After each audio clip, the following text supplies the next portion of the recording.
It was in the summer of 2014 when I decided to take a solo hiking trip through Wild Hollow Reserve in northern Montana. I had just turned 29 and was coming off a long stretch of burnout. I'd been working construction and concrete restoration in Phoenix for 5 years straight. No vacations, just non-stop contracts and overtime.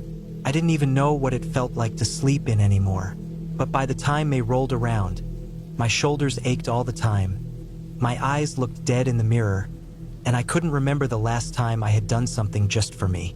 So when a buddy from work mentioned this quiet reserve way up north where you could hike for days without seeing another soul, I jumped on it. I took a week off and made the long drive up in my beat-up Ford Explorer. I had everything packed: tent, food for 5 days, water filters, maps, compass, knife, bear spray, a basic first aid kit. I didn't plan on being out more than 4 or 5 days. I just wanted to get away, walk deep into the woods, sleep under the stars, and try to clear my head. Wild Hollow wasn't a national park. It was barely marked on the state website. Just a spread of wilderness with a few backcountry trails and primitive campsites. No visitor centers, no rangers, no cell reception. That's what I liked about it. Real quiet, real empty. The trail I picked was called Red Hill Loop. It was a 40-mile path that curved through valleys, wound up over low mountains, and dropped into a long stretch of dense forest. It wasn't marked well, just some faded red paint on tree trunks here and there, and a few cairns stacked by other hikers. The route started at a gravel turnout about 20 miles from the nearest town, a place called Cold Bend. The plan was to hike in a counterclockwise loop, make camp each night, and be back to my truck by the 4th or 5th day. I started early on a Tuesday morning. The sky was clear, cool wind in the air, sun coming up over the pine trees. I strapped on my pack, locked up the truck, and headed in. The first day was beautiful. I followed the trail up through a valley filled with wildflowers and low shrubs. The sun was warm on my back, birds chirped overhead, and the smell of pine was everywhere. I saw deer once, a whole family of them grazing near a stream. They looked up when I passed but didn't run. Around mid-afternoon, I stopped to boil water and eat some trail mix on a flat ridge overlooking a gorge. Everything felt so still. I hadn't seen another person all day, just the crunch of my boots on the dirt and the rustle of wind in the trees. That night, I set up camp near a bend in a creek. I found a dry patch under a cluster of birch trees and pitched my tent. After cooking some freeze-dried chili on my little stove, I sat back against a rock and watched the stars come out. I slept hard that night, better than I had in months. Day 2, I woke up early, packed up, and kept moving. The trail dipped lower that day into thicker forest. The air was cooler under the trees, and the ground felt damper. There were more bugs too, and I started to see signs of bigger animals. Scat, claw marks on trees, prints in the mud. Nothing that worried me, just the usual backcountry stuff. I had my bear spray clipped to my belt and made noise when I walked, just in case. Around mid-afternoon that day, I hit a patch of trail that looked washed out. The dirt had been eroded away, and part of the hillside had collapsed. I had to climb down around the slope, clinging to roots and loose rock. It took longer than I expected, and by the time I got through, the sun was already low. I made camp in a clearing just off the trail, near a stand of dead trees. It wasn't the nicest spot, but I was too tired to keep going. That night felt different. I couldn't shake the feeling that something was off. It wasn't anything I could see or hear, just a tightness in my gut. I kept telling myself it was just the isolation, the stillness playing tricks. But I barely slept that night. I kept waking up, heart pounding, listening. Once, I thought I heard footsteps near the tent. Just for a second. I grabbed my knife and waited in the dark, barely breathing, but nothing happened. No more sounds, no movement, just the wind creaking through the trees. The next morning, I shook it off, packed up fast, and pushed forward. The trail got harder that day, narrower, steeper, more overgrown. There were sections where the path disappeared entirely, and I had to double-check the map and look for old markers carved into the bark of trees. I crossed 2 creeks and climbed a steep ridge that left my legs burning. I didn't stop much, just wanted to make good distance and get past that eerie feeling from the night before. By late afternoon, I hit the halfway point. There was an old hunting shack marked on the map near a dry riverbed. It was just a ruin now, 3 walls standing, roof gone, beams rotting. I dropped my pack and rested for a while there, sitting on a flat stone by the wall, chewing jerky and drinking filtered water from my canteen. That's when I noticed something strange. There were boot prints in the dust. Not mine. Too fresh, too large, looked like heavy tread soles. The stride was longer than mine too. Whoever it was, they had passed through not long before me. I hadn't seen anyone. No one had signed the trailhead log when I did. And out here, in the middle of nowhere, seeing signs of someone else when you expected to be alone, it felt wrong. I looked around but saw nothing. No movement, no noise, just the sound of wind rustling the brush. I packed up quick and moved on. The next few miles were the worst of the hike. The trail vanished altogether for a while, and I had to bushwhack through thick undergrowth, following my compass and the lay of the land. I crossed another ridge and dropped into a narrow ravine. Everything was darker there, thicker. I didn't like it. The sun was low again, and the trees blocked what light was left. That night, I found a flat patch under a rock ledge and made camp. I didn't eat much, just a granola bar and some water. My hands shook when I set up the tent. I kept the knife close and didn't build a fire. I didn't want to draw attention. I didn't sleep at all that night. At some point, I heard movement again. Not close, just the faint crunch of leaves and sticks breaking somewhere uphill. Then silence. Then again closer.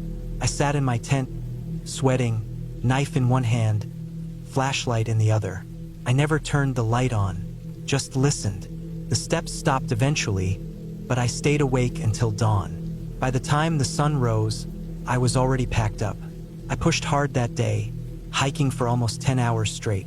My feet blistered, my legs ached, but I didn't stop. I didn't want to camp again. I wanted to get as close to the trailhead as I could.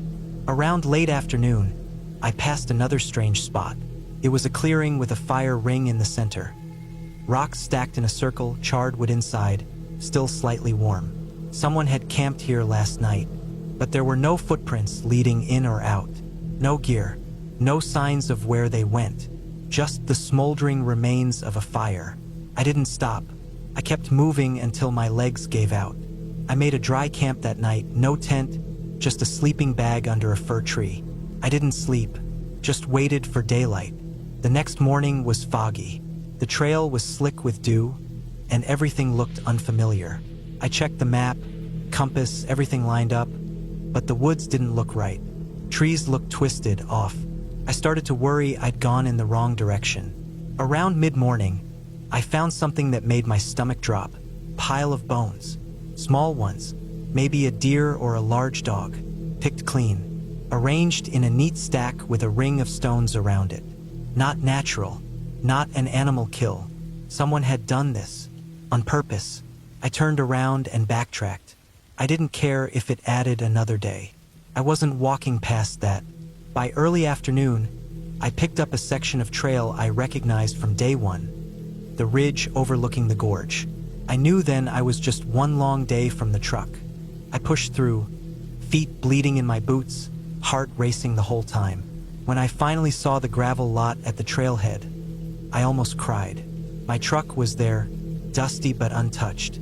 I threw my pack in the back and locked the doors the second I got inside. As I pulled away, I saw something in the rearview mirror. A figure, way back at the edge of the trees, just standing there, too far to see clearly. Could have been a person, could have been a shadow. I didn't stop to check. I drove straight into Cold Bend, checked into the first motel I found, and slept for nearly a full day. I didn't tell anyone the full story, just said I had a rough trip and was glad to be back. But the truth is, something was out there in Wild Hollow. Not something supernatural, just something real. Person, maybe, or people. Watching, following, waiting. I don't know what they wanted. I don't want to know. I never went back to that trail. Never hiked alone again. And I never will.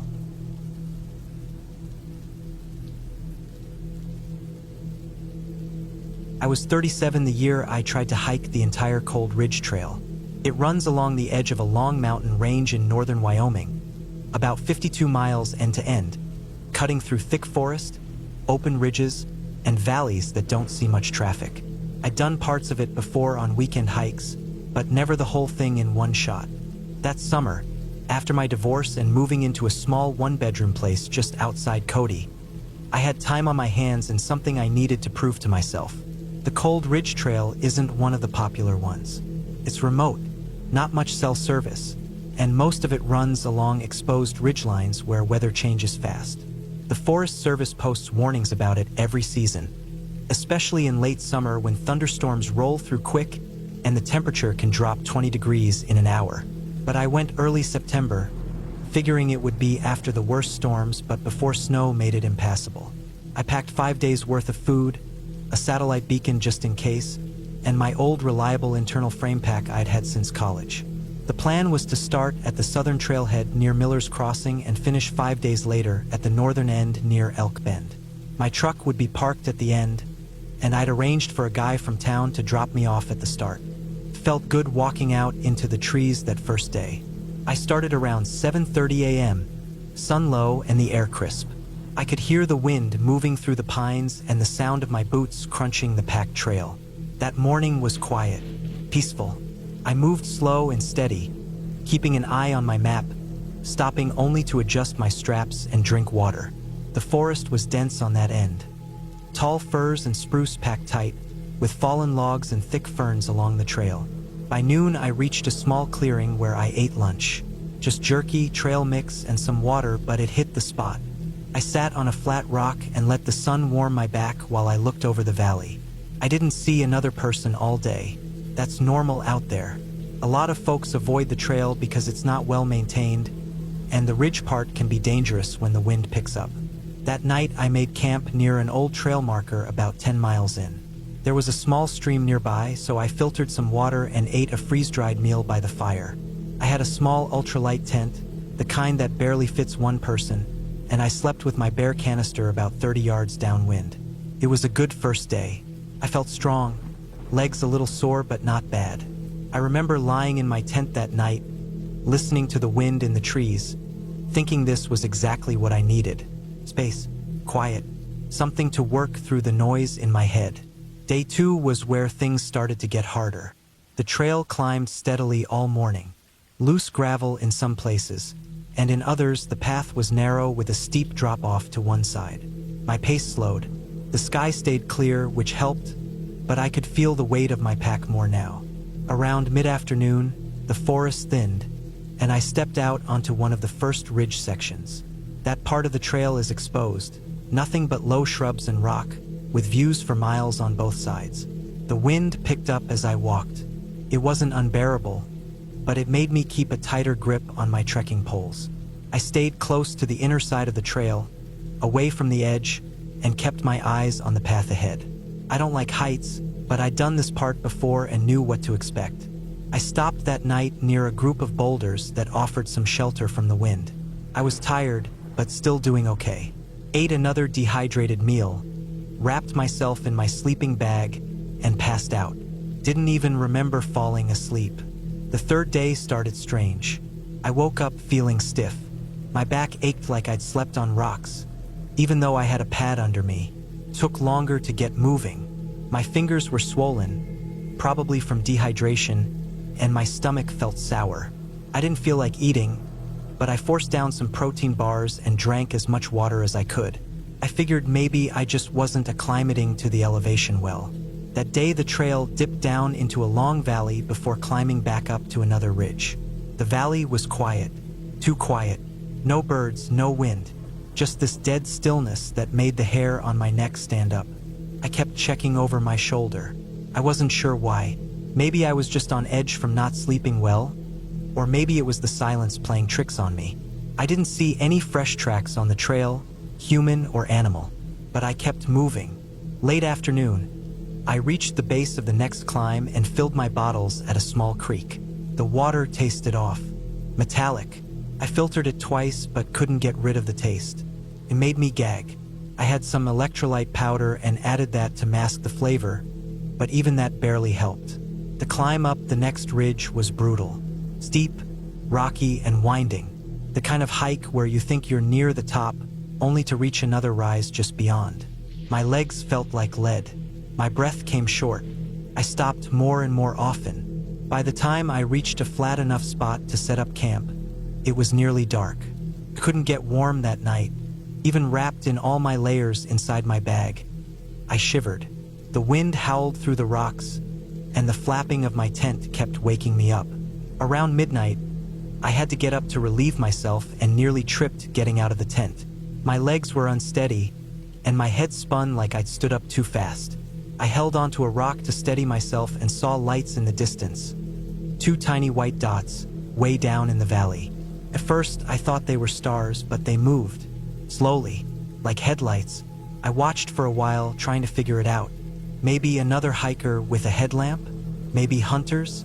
But the dots didn't act like headlamps. They didn't bob or bounce, just floated. Then they disappeared behind the trees. I didn't sleep much after that. Day 4, I woke up in pain. My legs throbbed, and I had a dull ache behind my eyes. I sat in my tent for over an hour, just staring at the walls, trying to will myself to move. I hadn't eaten dinner the night before and had no appetite that morning either. Still, I made myself eat. Cold oats, some jerky. Then I packed up and started moving. The wind on the ridge was stronger now. I had to lean into it as I walked, using my poles to stay balanced. At one point, a gust nearly knocked me off the trail.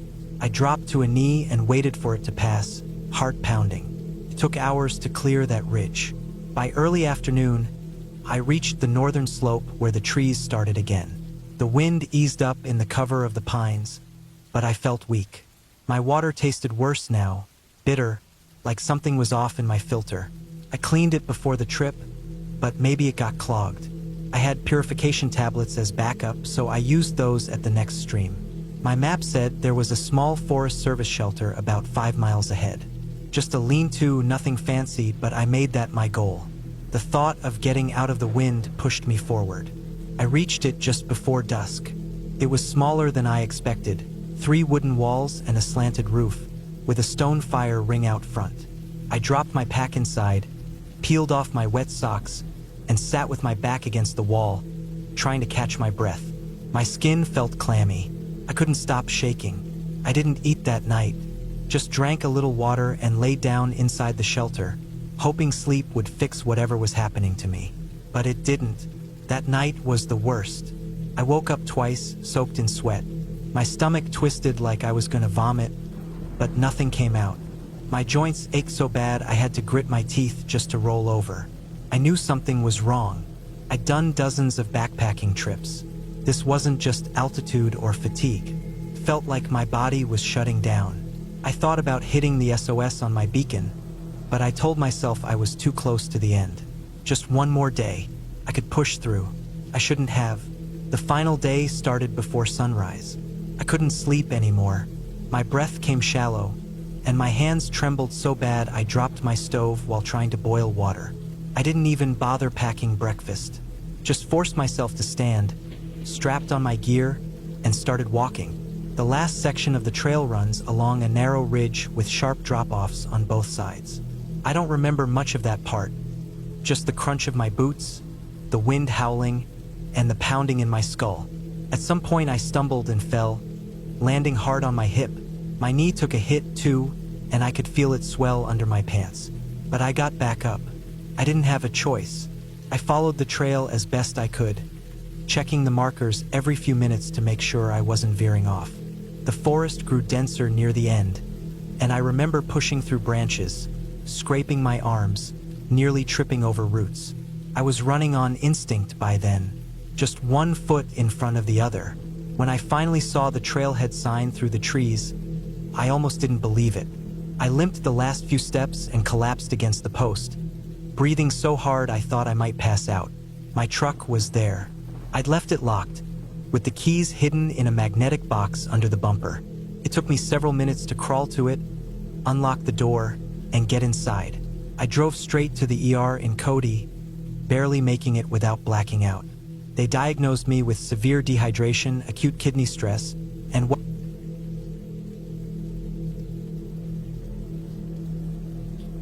I was 31 when I decided to take a week off work and go hiking alone. I'd been working nonstop in an office for almost 6 years, and I'd had enough. I was tired of the screens, the noise, the constant meetings that went nowhere. I needed to breathe. I needed to move. I needed something real, something quiet. I lived in western Colorado back then, in a small town called Cortez. It was close to a bunch of hiking spots, but I wanted something different, something I hadn't done yet. I looked at maps for a while and found a trail up in the La Salle Mountains, just across the border in Utah. It wasn't a super popular spot, which I liked. It meant fewer people. I didn't want to see people. I just wanted to be away from everything. The trail was called La Plata Ridge Trail. It was one of those long, looping trails that went up into the high country around a few small lakes, then cut back down through some old-growth forest. Around 25 miles in total. Most people did it in 2 or 3 days. I figured I'd take 4 just in case. I packed light but smart. I brought a small tent, sleeping bag, food for 5 days, a water filter, maps, compass, and a Garmin GPS tracker. I didn't bring a gun, but I had bear spray and a good knife. I'd never needed more than that. I parked my truck at the trailhead early on a Monday morning in late September. The sky was clear, the air was cool, and the leaves were starting to turn. The trail started slow with gentle switchbacks through golden aspens. It was quiet, peaceful, everything I wanted. By noon I'd hiked about 8 miles. The trail climbed steadily but wasn't too hard. I stopped near a rocky outcrop to eat lunch and stare out at the view. Miles and miles of forest, broken up by little clearings and the jagged peaks in the distance. I didn't see another person all day. That first night, I camped by a small stream in a valley filled with tall pines. I made a small fire, boiled water for dinner, and sat by the flames until it got too cold. Then I crawled into my tent and slept like a rock. Day 2 started off fine. I followed the trail as it wound up into the higher elevations. The air got thinner, the trees got shorter, and the ground got rougher. Around noon, I reached a fork in the trail. My map showed both paths looping back together eventually, but one of them looked like a shortcut across a ridge, while the other dipped down into a valley before climbing again. I decided to take the shortcut. It didn't look that bad, and I wanted to reach a lake that was marked as a good camping spot before dark. So I took the ridge. That was my first mistake. The ridge trail was narrower than I expected. In some spots, it felt more like a game trail than anything official. But I kept going, thinking it would even out. Didn't. The ground got looser, the rocks slid under my feet, and the drop on the left side got steeper and steeper. After a while, I realized the trail wasn't a trail at all. Just a line of beaten dirt that looked like maybe some goats or deer had walked it before. I looked at the map again. It didn't help. The lines were there, but the details didn't match what I was seeing. I tried the GPS, but it was acting up. I think the ridge messed with the signal. Still, I didn't want to turn back. It felt like I was already halfway across, and I figured it would be harder going back than pushing forward. So I kept going. That was my second mistake. I scrambled over a few sketchy sections, using my hands to keep from slipping. I figured the trail would drop back down soon and reconnect with the main path. But it didn't. Kept going up. Then the dirt turned to loose scree, then boulders, then a steep, jagged slope that dropped into nothing. That's when I realized I'd screwed up. I stopped to catch my breath and look around. I couldn't see the trail behind me anymore. The slope was too steep, the rocks too loose. Couldn't go back. Ahead of me was a mess of rocks, broken trees, and sharp angles. No trail, no markers, no signs of anything. Just a slope that disappeared into the tree line way below. I figured the only way down was straight down. Maybe if I dropped into the trees, I could work my way back toward the valley trail. It wouldn't be easy, but it was better than going back over that ridge. So I started climbing down. At first it wasn't too bad. I moved slow, checking every foothold, staying low. But about 15 minutes in, the rocks gave way under my right foot, and I went sliding. I hit the ground hard. My pack slammed into my back, and I rolled about 10 feet before I managed to grab a small tree. When I stopped, I just lay there for a second, breathing, my heart pounding. My leg throbbed. I sat up and checked it. My pants were ripped at the knee, and I had a deep cut running down my shin. Blood was running into my sock. It wasn't broken, but it hurt bad. I wrapped it tight with gauze from my first aid kit and kept going. Slowly, I made it into the tree line just before sunset. The ground was rough, uneven, covered in fallen logs and thick brush. Every step was hard. I couldn't find the trail. I tried the GPS again, but it just blinked at me, useless. I finally found a flat spot near a downed tree and set up camp. I didn't make a fire. I was too tired. I ate a cold energy bar, drank some water, and fell into my sleeping bag, leg throbbing, head spinning. That night, I didn't sleep much. Every sound in the dark felt loud. Cracking branches, rustling leaves, something heavy moving far off. I told myself it was deer, maybe a bear, nothing unusual. But the fear was in me now. Real fear, the kind that creeps in slow and never lets go. The next morning, I tried to find the main trail again. I headed downhill, figuring I'd hit the valley eventually. The map said there was a creek running through it. If I could find the creek, I could follow it back to the trail. Hours passed. No creek, just thick forest, steep hills, and endless undergrowth. My leg got worse. Every step felt like fire. I stopped to check it and saw that the bandage was soaked through. Blood and pus. It was infected. I cleaned it the best I could, took some painkillers and kept moving. By mid-afternoon, I knew I was lost. Really lost. No trail. No water. My GPS was dead. My phone had no signal. My food was running low, and I was in pain. I tried to stay calm. I remembered what I'd read about getting lost. Stop moving. Make a shelter. Wait for help. But I also knew that nobody was looking for me yet. I hadn't told anyone the exact route I was taking, just that I'd be out for 4 days. It was only day 3, so I kept moving. That evening, I stumbled into a rocky clearing and saw a dry creek bed. Not the flowing stream I'd hoped for, but it was something. I followed it downhill, hoping it would lead to water or people. The bed twisted and turned through thick forest. The walls grew higher. Soon I was walking in a narrow ravine, boxed in by steep rock.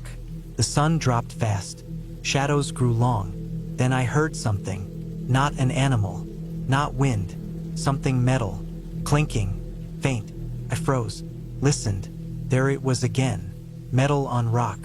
I followed the sound, moving slowly, heart pounding. Then I saw it. A rusted-out mining cart, half buried in the dirt. Old. Abandoned. Next to it, the entrance to a mine. The boards over the entrance had fallen, and the mouth of the mine yawned like a dark cave. I didn't want to go in, but I needed shelter, and maybe, just maybe, supplies, tools, anything. I stepped inside. The mine was cold, damp. I didn't go far, just inside enough to be out of the wind. I made a small fire using dry twigs from my pack and huddled close. That night was the worst. I heard things in the mine, distant shuffling, drips, echoes, maybe animals, maybe nothing. But I didn't sleep. I left the mine at first light. My leg was swollen, red, hot to the touch. I could barely walk. I followed the dry creek for another mile before it finally led to a trickle of water. I drank, washed, refilled my bottles. That's when I heard it. A motor, far off. I climbed a ridge and saw it barely, a dirt road cutting through the forest. I waved my arms, yelled, nothing, but I knew where to go now. I limped toward the road. Took hours. Every step was agony. I stopped often, almost passed out once. When I finally reached the road, I collapsed. Just lay there in the dirt, staring at the sky. Eventually, a truck came, a Forest Service guy doing a routine check. He saved my life. They flew me out by chopper, took me to a hospital. I had a serious infection, spent a week in recovery. They said if I'd been out there another day, I might have lost the leg. Or worse, I never went hiking alone again after that. Not because I was scared of the woods, but because I'd learned how fast things can go wrong. How a simple choice, one fork in the trail, can change everything. I still hike, I still camp, but I tell someone exactly where I'm going. I bring better gear. I check the maps twice.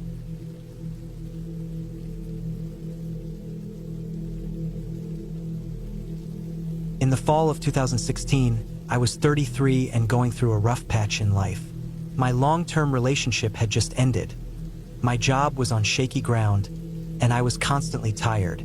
I felt like everything was closing in on me, and the noise of the city only made it worse. I needed to get away for a bit, not just for a day or two, but a real break. I'd always enjoyed hiking, but I hadn't done a solo trip in years. So I started looking at places out west where I could go off-grid for a while.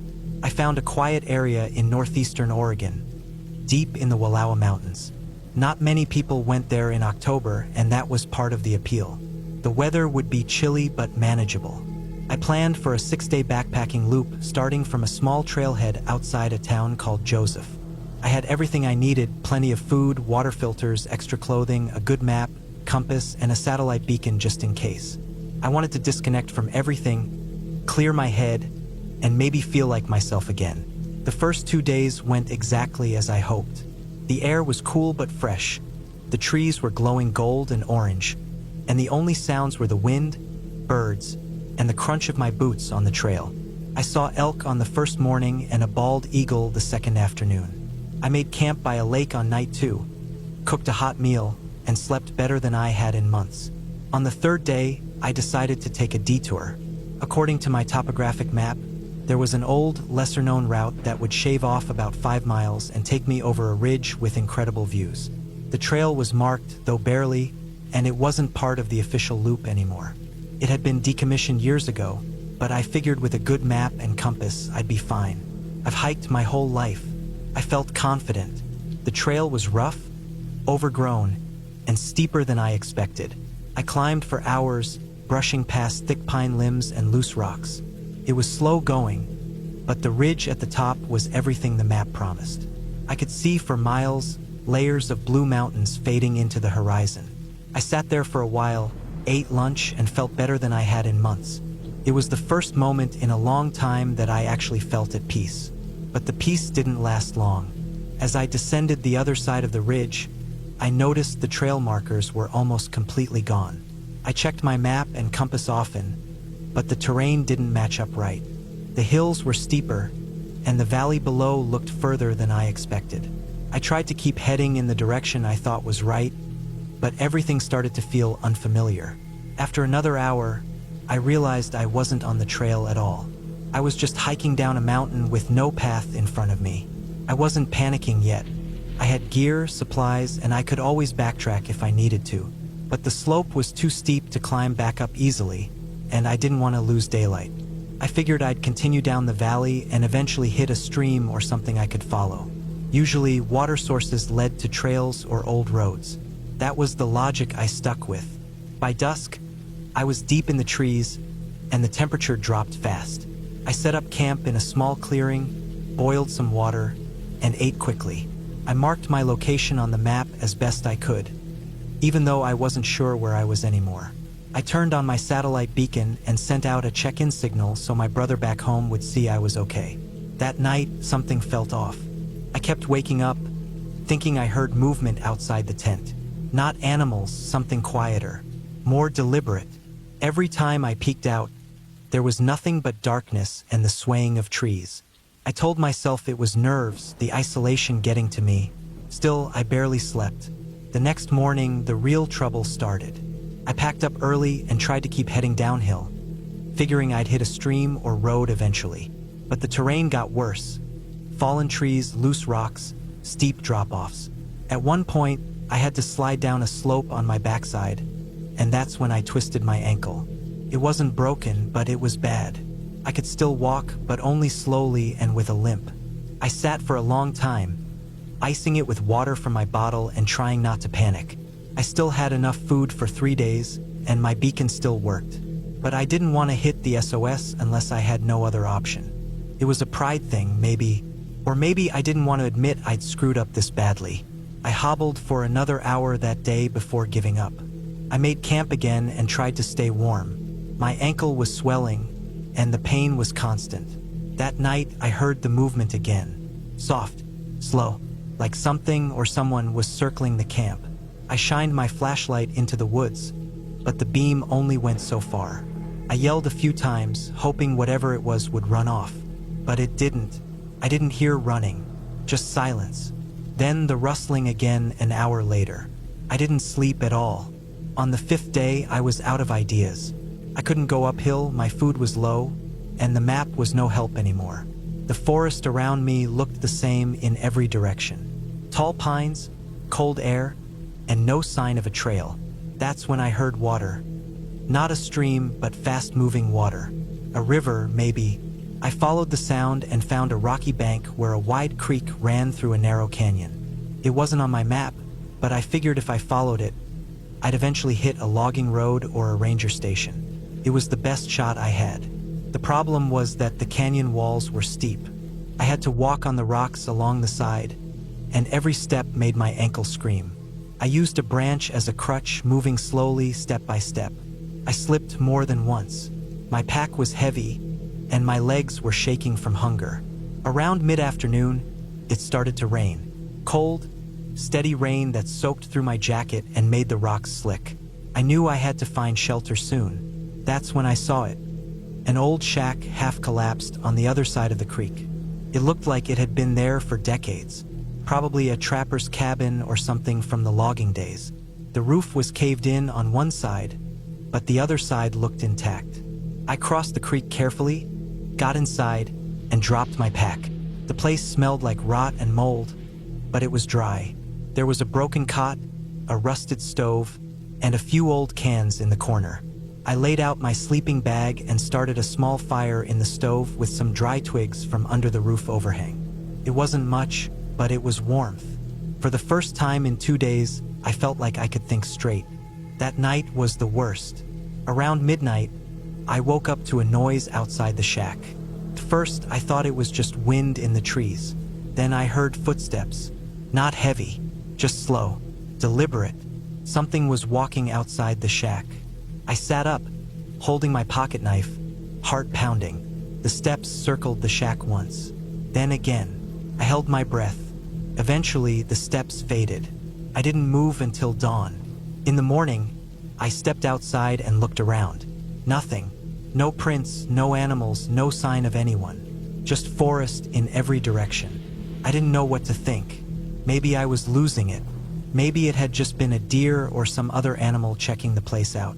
But I didn't want to stay another night. I followed the creek again, forcing myself to keep going even though every part of me hurt. Late in the afternoon, I saw something that made me cry with relief. A logging road. Just a narrow dirt track cutting through the trees. But it was real. I dropped to my knees and just sat there for a while. I followed the road the next day, and by mid-morning I saw tire tracks. Fresh ones. I limped for another hour before a truck came around the bend. 2 guys in hard hats, hauling gear for a trail maintenance crew. They stopped, jumped out, and helped me into the truck without asking too many questions.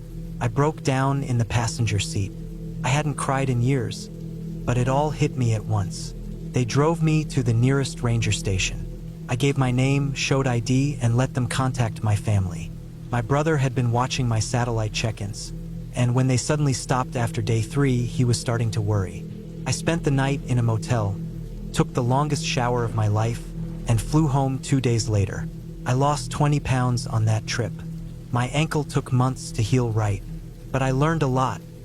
About preparation, about listening to my gut, and about knowing when to call for help. I haven't hiked solo since then. I still go out, but always with a partner, and I never leave the main trail. Looking back, the scariest part wasn't being lost or even the injury. It was that feeling every night that something was watching. Not a ghost, not a monster, just maybe a person, or maybe nothing at all, but it felt real. And that's something I don't think I'll ever forget. I made it out, and I'm grateful every day I did. But that trip changed me in ways I didn't expect. Sometimes, when the wind is quiet and the forest is still, I remember that sound. Slow steps outside a cabin in the middle of nowhere, and I remind myself to always stay on the trail.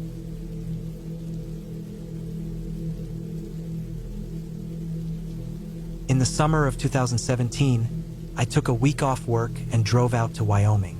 I was 33 then, single, worked a desk job in Boise, and had been getting real tired of the screens, the lights, and the emails piling up every day. I needed a break from all of it. I'd been hiking off and on since college, nothing too serious, but I liked being out there. Just trees, air, and silence. I picked the Shale Creek area, just south of the Wind River Range. It wasn't as popular as other parts of the state, which was what I wanted. No big crowds, no campgrounds full of kids and RVs, just dirt trails and pine trees. I had mapped out a 4-day solo loop that started from a gravel trailhead and looped around through a few ridges, creeks, and valleys. It was about 42 miles total. Nothing I hadn't done before. I brought my usual gear, tent, pack, bear spray, a good knife, water filter, backup GPS, paper map, the works.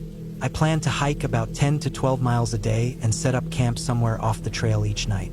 I didn't tell a lot of people where I was going. Just sent a rough outline to my sister in case something went wrong. But I'd done trips like this before, so I didn't think much of it. Day 1 was uneventful. I parked at the lot, signed in at the trail register, and started walking around 9 in the morning. The first stretch was a steady climb through a pine forest. It was warm but not too hot, and the trail was quiet. I only passed 2 people the whole day, a couple heading down with big packs who looked like they'd been out for a while. We nodded at each other, and that was it. I made camp that night near a bend in the trail where a stream crossed through. It was a perfect spot. Flat, soft ground, some rocks to sit on, and the sound of running water. I boiled water for a freeze-dried meal, ate, and sat for a while watching the sky get dark. It cooled off fast once the sun dipped below the ridge. I crawled into my tent around 9 and slept hard. Day 2, I woke up early, packed up, and headed deeper into the trail. It twisted up along the side of a ridge and then dropped into a narrow valley. The trees were thicker here, and the trail got harder to follow in places, but I kept checking my map and GPS. I wasn't worried. Around noon, I stopped to eat a little and rest in the shade. It was maybe 2 hours after that when I first got the feeling that something was off. I was walking through a stretch of woods where the trail sloped downhill, and I noticed that the trees had changed. The pines were thinner, the ground was soft and covered in dead needles, and the trail felt too quiet. I know that sounds vague, but when you hike a lot, you get used to a certain rhythm, the way wind moves, birds call, how your steps sound. This place just felt dead. I stopped walking for a minute, just stood still and listened. Nothing. No birds, no wind, just silence. I shook it off and kept going, but the feeling stuck. About half a mile later, I came to an old trail junction. It wasn't on my map. There was a wooden post there, no sign on it, and 2 trails going off in different directions.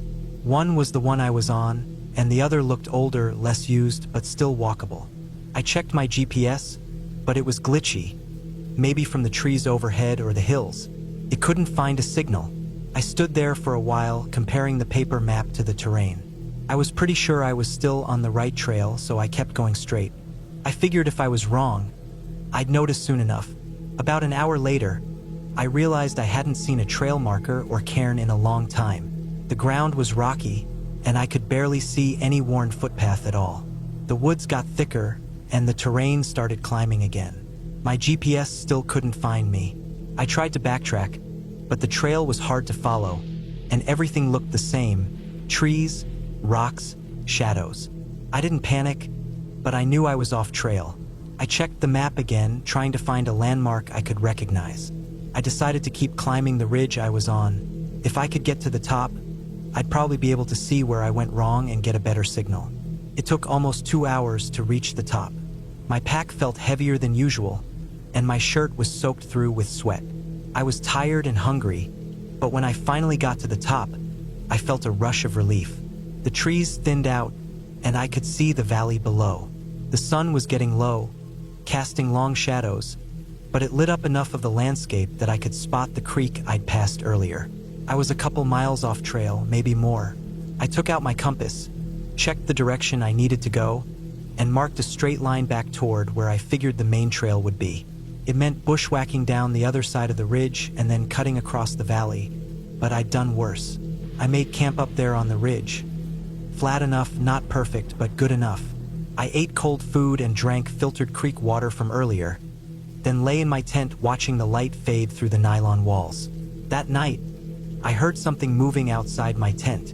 Not loud, just soft steps, slow, like something walking on dry leaves. I reached for my knife and bear spray and stayed still, listening. It didn't sound heavy enough to be a bear, more like a deer or maybe a coyote, but it stayed close, circling almost. Then it got quiet. I waited a long time before I finally fell asleep again. Day 3 started off stiff. My legs were sore from the climb, and I hadn't slept well. I packed up and started down the ridge. The slope was steep, full of loose rocks and brush. I slipped a few times, nothing serious, but it slowed me down. By midday, I reached the valley floor. The forest here was denser, darker, and the ground was swampy in places. I followed the compass and tried to keep a straight line, but it was tough going. I found old animal trails here and there and followed them when I could. It was maybe 3 p.m. when I stepped into something strange. I found a clearing, and in the middle of it was an old tent. Real old. The fabric was sun-bleached and torn. One side collapsed, the poles rotting. There were rusted cans scattered nearby, and a broken backpack half buried under pine needles. I didn't like seeing it. It looked like whoever had camped there had just left, or hadn't. I checked it out from a distance, didn't touch anything. There was no sign of anyone. No bones or clothes or gear beyond what I could see. Just a dead, forgotten camp. Something about it made my stomach turn. I moved on fast. About an hour after that, I slipped crossing a small stream and banged my knee on a rock. Hard. I could still walk, but it hurt with every step. I cursed under my breath and kept moving, but I was getting slower. The forest seemed thicker now, less light. The trees crowded the sky, and I couldn't tell if it was getting late or just cloudy. I checked the time, almost 5. I knew I had to make camp again soon. I found a flat spot near a rock wall and set up, knee throbbing, hands scraped up from the fall earlier. I was more tired than I should have been. I ate just a few bites and tried to drink, but the water tasted off. Metallic, almost. I filtered more from a small puddle, but I still didn't feel right after drinking it. That night, I woke up sweating. I was shivering but soaked, stomach twisting. I leaned out of the tent and threw up into the dirt. Then I crawled out and staggered a few steps away, barely made it to a tree before I threw up again. Then again. My whole body felt weak. I stumbled back into the tent and lay down shaking. Morning came and I felt drained, like my muscles weren't working right. I forced myself to pack up and limp forward. I had to get back to the trail, find people, anything. My GPS still didn't work, and the sky was cloudy now. No sun to guide me. I walked slow that day. Every few minutes, I had to stop and sit. My knee was worse, and my stomach kept turning. I was out of good water. I chewed on a granola bar but couldn't finish it. It rained a little in the afternoon, cold and steady, and soaked me through. Around 4 p.m., I saw the trail. Not the one I started on, but a real trail packed dirt with boot prints. I almost cried. I didn't even care where it led. I just followed it. About 2 miles later, I saw a sign, Trail 219, Sheep Ridge. I remembered that name from my map. It was still about 7 miles from the trailhead, but it was something. I camped right by the trail that night. I didn't care about hiding or staying quiet. I just curled up in the tent and shivered, hoping morning would come fast. The next day, I woke up to voices. Real voices. 2 hikers passed by and saw me. I looked like hell, muddy, pale, and shaking. One of them gave me water and helped me stand. They walked with me the last stretch back to the trailhead. We didn't talk much. Couldn't. When I finally made it back to my car, I sat inside with the heat on full blast, just staring out the windshield. I didn't move for almost an hour. I never figured out what went wrong with my GPS. Maybe the ridge messed with the signal, or maybe the battery was just shot. I reported the old camp to the rangers later, gave them the coordinates I wrote down. They said they'd send someone out. I didn't hike alone again for a long time after that. I still do now, but I stick to better marked trails, bring a satellite phone, and always tell people where I'm going. I learned a few things out there about being prepared, about pushing too hard,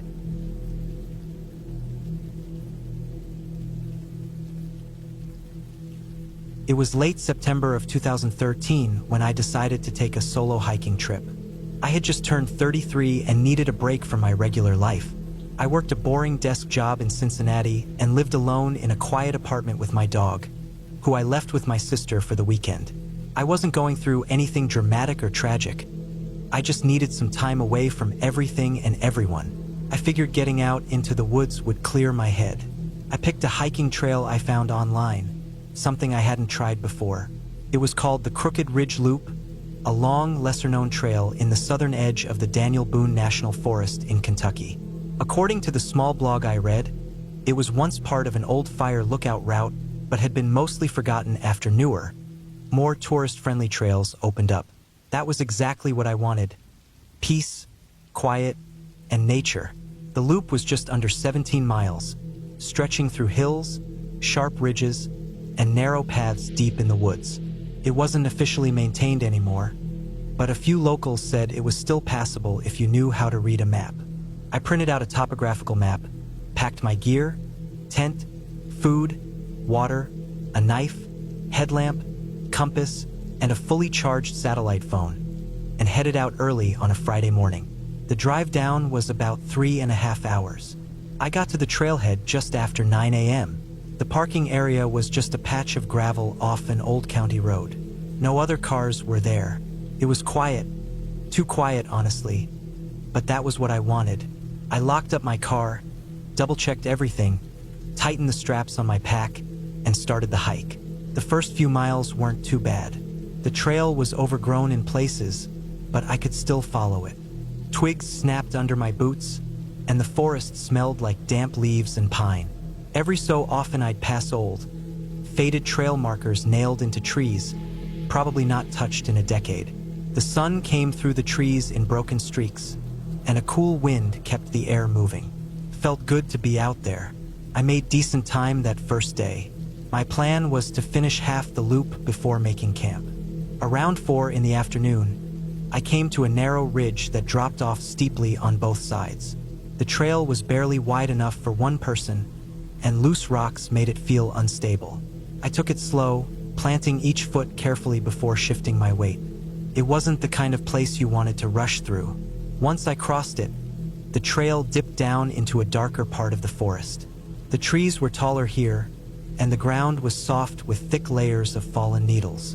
I came across a small clearing not far from a stream and decided to set up camp there. The sun was starting to go down, and I didn't want to push my luck trying to find a better spot. I pitched my tent, filtered some water, ate a cold dinner of jerky and trail mix, and crawled into my sleeping bag just after dark. The forest was quiet except for the occasional owl or rustling of leaves. I slept light, waking up now and then to check the sounds, but nothing felt off. I was used to camping, so the small noises didn't bother me. Morning came fast, and I packed up early to finish the rest of the loop. That was when I started noticing things that didn't make sense.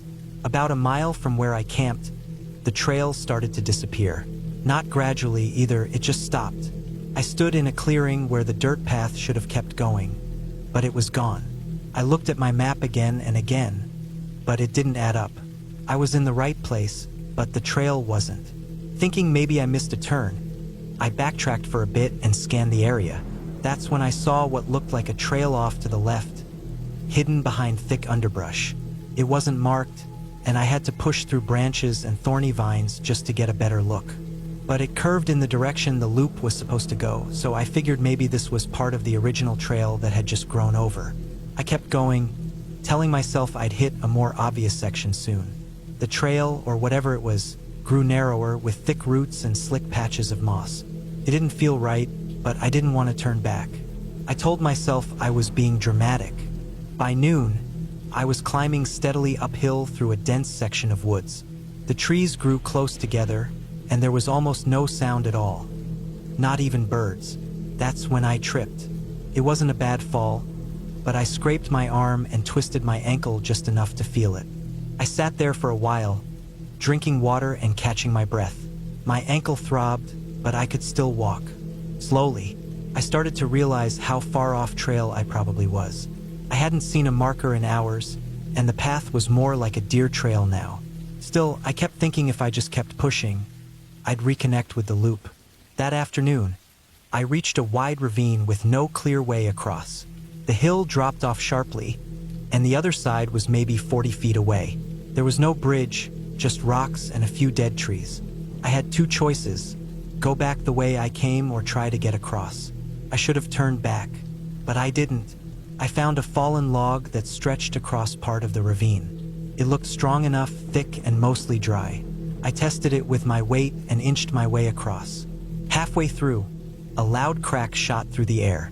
The log didn't break, but it shifted, and I nearly lost my balance. I made it across, heart pounding, sweating through my shirt. On the other side, things got worse. The trail turned steep and uneven, climbing up a hillside full of loose rocks and dead branches. My ankle hurt with every step. I kept slipping and had to use my hands to climb in some parts. The forest grew darker even though it was still afternoon. Then I started seeing signs that someone else had been out there. Not recently, maybe years ago, but there were signs. An old boot print in dried mud. A rusted can half buried under leaves. A torn scrap of blue fabric stuck in a bush. But no sign of a trail. That night, I didn't make camp. I just cleared a patch of ground and set up my tent in the middle of a dry creek bed. It was all I could find. I was exhausted, in pain, and more lost than I wanted to admit. My phone had no signal, but I still checked it every hour. I turned it off to save power and lay awake in the dark, listening. Sometime after midnight, I thought I heard movement, something big crunching through the brush nearby. I held my breath, passed without stopping, and I never saw anything, but I didn't sleep after that. When daylight came, I knew I had to find a way back. I couldn't keep wandering deeper in. My food was low, and I was starting to feel the effects of dehydration.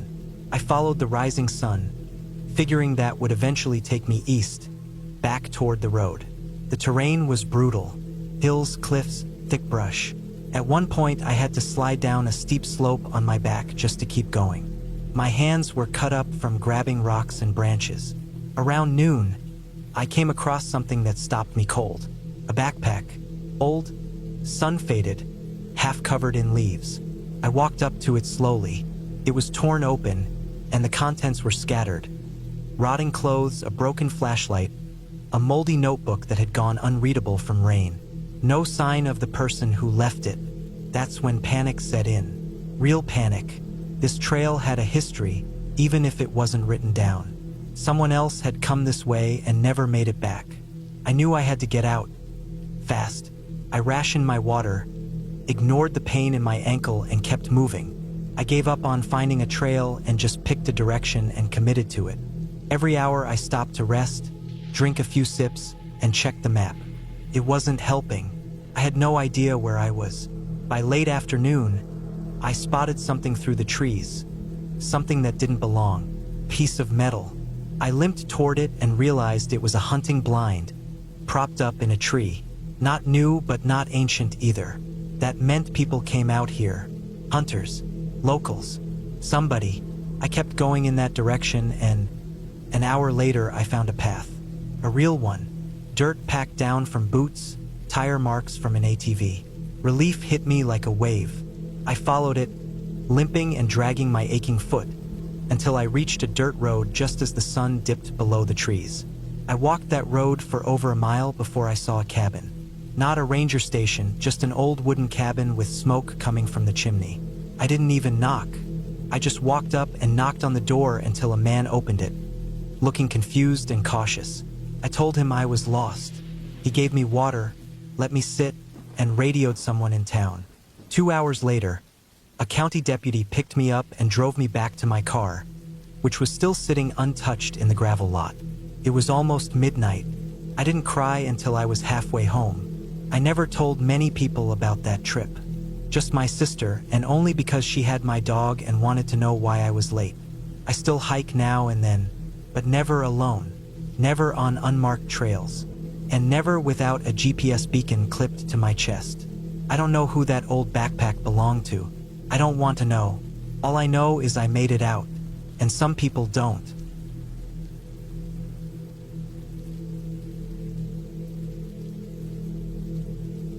It was late August 2014 when I decided to take a solo backpacking trip in western Montana. I was 29 back then, just a few months out of a long relationship and in desperate need of something to clear my head. I'd been hiking on and off since I was a teenager, nothing too extreme, mostly day hikes or short overnighters.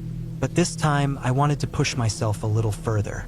I planned a 3-day solo loop that passed through Elk Pass, continued across a high ridge, and then looped back through the forest and ended near a lake campground where I'd parked my truck. The whole loop was supposed to be around 31 miles, give or take. I did plenty of prep. I had my pack ready: a lightweight tent, sleeping bag, water filter, bear spray, freeze-dried meals, energy bars, map, compass, and a GPS unit with fresh batteries. I had researched the trail conditions and even called the local ranger station to double-check weather and wildlife warnings. Everything seemed greenlit. Weather was supposed to be dry and mild, lows in the 40s, highs around the mid-70s. Ideal hiking conditions. Day 1 started off smooth. I got to the trailhead around 8 a.m., parked at the small dirt lot, and double-checked the map one more time. The trail led gently uphill for a few miles through thick pine and fir forest, broken up by the occasional open meadow. I didn't see a single person the entire day. It was quiet, just the sound of my boots on the dirt, wind rustling through the trees, and birds calling out in the distance. I hiked about 10 miles that day and set up camp in a small clearing near a creek about a mile from Elk Pass. There was a flat spot for the tent and plenty of water. As I cooked my dinner, I noticed the temperature drop sharply, but that was expected. I bundled up and crawled into my sleeping bag just after sunset, listening to the creek bubble and some distant coyotes yipping up the valley. I slept fine, no issues. The next morning, I was up early. I made some instant coffee and oatmeal, packed everything back into my pack, and hit the trail by 7:30 a.m. The trail climbed steeply for a while until I reached Elk Pass around 10:15. The view up there was incredible, valleys and forest in every direction, some snow still clinging to the highest peaks off in the distance. I stood there for a while, taking it all in, before continuing onto the ridge section. This was where things started to shift. The ridge trail wasn't exactly dangerous, but it was narrow in parts. It followed a long stretch of exposed trail above the tree line for about 6 miles. Most of it hugged the side of the mountain with a steep slope off one side. Not a sheer drop, but enough that if you lost your footing and went sliding, you could be in serious trouble. About 2 miles into the ridge, I spotted something odd. There were boot prints in the dirt ahead of me. That wasn't unusual, this was a public trail after all. But they looked fresh. I remember looking down at them and thinking, someone's just a little ahead of me. The prints were going the same direction as me, and I figured maybe I'd catch up to whoever it was. That thought didn't bother me. I actually thought it might be nice to run into another person out there, even if just for a moment of small talk and shared solitude. But by the 3rd mile, something felt off. I still hadn't seen the person who left those prints, and something about the way they walked bothered me. Took a while before I realized it. There were no prints going the opposite direction. None. Just a single set of fresh prints going forward. Like someone had come up behind me and passed me while I slept, but I hadn't seen or heard anyone all morning. I brushed it off. Maybe they camped farther back and got an earlier start. Around mile 4, I stopped for lunch. I found a spot with a good view, sat on a flat rock, and made a wrap with some peanut butter and a tortilla. As I ate, I noticed a patch of dirt off to the side of the trail, maybe 20 feet from where I sat. It looked like it had been disturbed, like someone had dragged their foot across it several times. There was also a long branch with its end pointed toward the edge of the ridge, almost like it had been placed deliberately. I got up and walked over to it. Sure enough, there were 2 clear boot prints near the disturbed dirt. Same tread pattern as the ones I'd been following. That was when I got the first real twinge of unease. I didn't linger there long. I got back on the trail, picked up my pace a little, and kept scanning the trail ahead. The trail got steeper for a bit and wound up along the spine of the ridge. It was the kind of terrain where you couldn't see very far ahead because of the way the trail snaked around rocks and rises. I started noticing small things. A broken branch that looked too clean. a half-eaten granola bar wrapper wedged between two rocks, and more boot prints, always ahead of me. I kept expecting to see the person who made them, but I never did. By late afternoon, I reached the far end of the ridge. I planned to camp just inside the treeline where the trail dipped back down. It was a safer place to stop for the night. Less wind, more cover. I found a decent clearing not far from a seasonal stream, set up my tent, and made a quick dinner. As I ate, I noticed the trail continuing downhill, just a few yards from my camp. I watched it, expecting to maybe see someone walk by. Nobody came. It got cold fast that night. I climbed into my sleeping bag early and lay there for a while, listening. The woods felt too quiet. I told myself I was being paranoid and tried to sleep. Sometime around midnight, I woke up. I didn't know why at first, just one of those moments where you suddenly snap awake. I lay there listening. Then I heard it. Footsteps. Slow, careful footsteps on dry leaves. Not a deer, not a bear. Human footsteps, near the edge of the clearing. They moved a few steps, then stopped. A few more steps, then silence. I held my breath. My heart pounded so loud I could hear it in my ears. I slowly reached for the bear spray and clutched it in my hand. The footsteps never came closer. After about a minute, I didn't hear anything else. No rustling, no breathing, just total silence. I waited, frozen, for what felt like an hour, but was probably just 10 minutes. I never heard anything else. Eventually, I fell back asleep. The next morning, I packed up fast. I didn't eat. I just shoved everything into my pack and got back on the trail before the sun was fully up. My last day was supposed to be around 10 miles downhill through thick forest all the way back to the trailhead. Should have been easy, but every little sound in the woods felt wrong. I kept glancing over my shoulder, convinced someone was following me. Around mile 3, I saw it. A boot print on the side of the trail, but not on the dirt. In the moss, someone had stepped off the trail and into the trees. I walked faster. At mile 5, I found something hanging from a tree branch, a torn piece of orange fabric. It looked like it came from a jacket or maybe a tent. I didn't stop to check it out. I passed an old trail marker that looked like it hadn't been maintained in years. My GPS still showed I was on the right track, but the trail was getting harder to follow. Overgrown in places, faint in others. I kept pushing forward. At mile 7, I reached a small clearing. Right in the center of it was a fire ring made of stones. Still warm, ashes barely cold. Someone had been there within the last few hours. That was it. I didn't stop. I pushed as hard as I could, practically jogging with my pack bouncing on my back. I don't know how long I hiked like that. Maybe 2 hours, maybe 3. But when I finally saw the glint of my truck through the trees, I almost cried. I got to the truck, threw my pack in the back, and peeled out of that dirt lot without even taking off my boots. I didn't stop driving until I hit the main road. I pulled into a gas station 40 minutes later and just sat there in the driver's seat, hands shaking, trying to catch my breath. I don't know who was up there on that ridge. I don't know why they stayed just far enough ahead that I never saw them, but left signs like they wanted me to know they were there. I don't know who was walking near my tent that night, or why they didn't try to make contact, or why they didn't leave me alone entirely. What I do know is that something was off. The whole second day, something wasn't right. That feeling, the way the hairs stood up on the back of my neck, the way every sound made my stomach tighten, that wasn't just fear. That was instinct. I reported the whole thing to the ranger station on my way out of town. They were polite, took notes, but I could tell they'd heard stuff like this before. They told me it's not uncommon to feel uneasy when hiking alone. I didn't argue. I haven't been back to Montana since.